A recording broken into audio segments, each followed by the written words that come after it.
Parler d'un grand thème, à savoir quand faut-il se quitter? Parce qu'on a l'impression qu'aujourd'hui, que finalement, dès qu'un couple est plus parfait, c'est facile, hein, on se quitte. Alors que j'imagine que parfois on se quitte un peu vite. Il y a quand même un temps où on peut dire qu'il faut s'accrocher.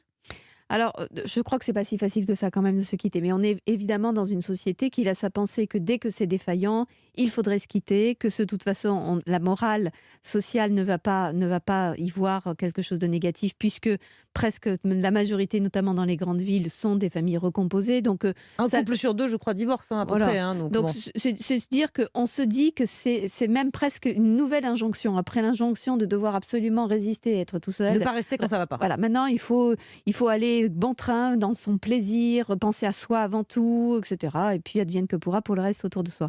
Donc je crois que c'est ni l'un ni l'autre.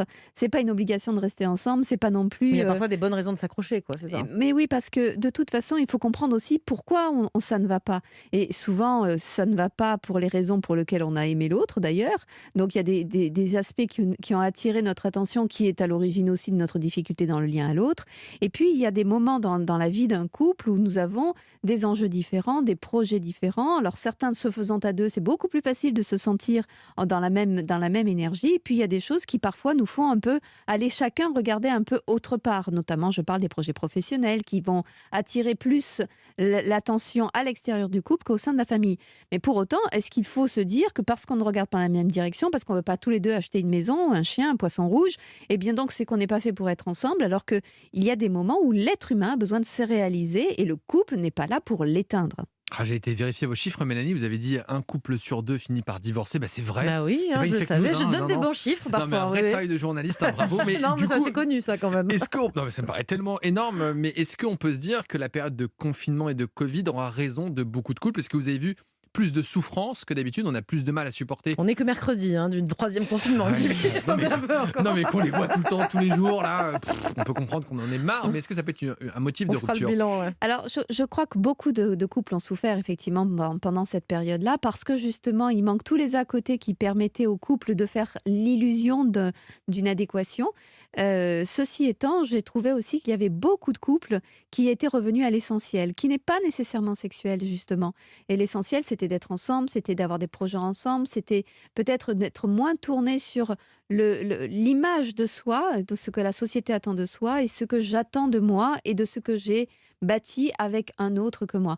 Donc en fait, je ne Donc il suis y en a pas... qui vont mieux dans ce contexte et puis d'autres chez qui ça, Alors, là, il y en ça a, dérape. il y en a c'est Hein, parti ouais. en vrille, notamment ceux qui arrivaient à jongler avec un amant, une maîtresse, etc. Là, tout d'un coup, se retrouvant l'un sur l'autre, c'est devenu très compliqué.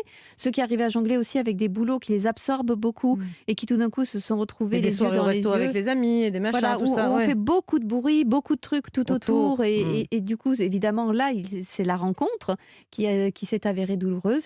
Et d'autres, au contraire, ça les a beaucoup plus unis. Ça ne veut pas dire que leur sexualité s'est libérée, bien au contraire. Souvent, elle s'est assagie. Mais en tout cas, le couple en sort grandi. D'un point de vue général, donc Covid ou pas, quels sont les signes que là, pour le coup, il est quand même temps de se quitter? Il y en a quand même, j'imagine, à un moment donné, quand il y a vraiment plus Ah. d'amour du tout, plus rien à se dire, ou que des engueulades, à un moment donné, Je crois qu'à partir du moment où on se fait du mal, c'est ça. on laisse l'autre nous faire du mal. Et par voie de conséquence, on lui fait du mal. Parce que même laisser l'autre nous faire du mal, c'est faire du mal à l'autre. Puisque c'est l'enfermer dans une idée assez monstrueuse de lui-même et de délire de toute puissance dans les liens qu'ils entretiennent. Donc je crois qu'il faut savoir aussi que souvent nous ne nous quittons pas par peur de l'énergie qu'il faut déployer, par peur de s'être trompé, de trouver pire, mais rendons-nous à l'évidence de la situation dans laquelle on est. Est-ce que vraiment il y a quelque chose à en tirer? Et s'il n'y a rien à en tirer, si on a évalué que ce n'est pas de l'autre, que c'est pas sa dépression, que l'on projette sur l'idée que c'est l'autre qui ne nous fait pas du bien, je crois qu'il est important de prendre son courage et aller vers la vie, parce qu'il faut être courageux aussi pour se quitter. J'ai un vieux dicton: dans l'amour, prends ton temps, dans le divorce, prends 2 fois plus ton temps. Ah. C'est pour dire qu'il faut Parfois, il nous sort de la sagesse, je ne sais où, Non, mais c'est ouais, que d'accord. parfois, sur une engueulade, de l'impulsivité, on peut dire des choses qu'on regrette le lendemain et puis parfois se séparer un peu trop vite. Il faut prendre le temps même dans la séparation. Bien sûr, ça c'est certain.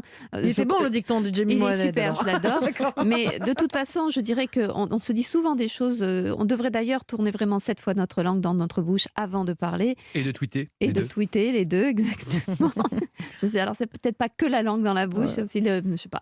Bon, le fait est que, effectivement, je pense qu'il faut savoir réfléchir les choses et pas être sur simplement le pulsionnel, parce que sur le pulsionnel, on peut dire tout et n'importe quoi. On peut du coup faire beaucoup de mal sur des propos que l'on ne ressentait pas en réalité, mais qui sont partis parce qu'un trop-plein. Nous ne mélangeons pas nos colères et nos angoisses internes à projeter sur l'autre qui en devient le responsable. Prenons le temps de la mesure de Parfois, ce qui se joue. un petit break. On en reparlera peut-être dans une autre chronique du break, Si de la vous voulez. rupture provisoire. Ouais, Ce sera des breaks, c'est un souvent autre, des excuses. thème. Merci beaucoup Catherine pour tous ces conseils. Donc je vous dis à demain.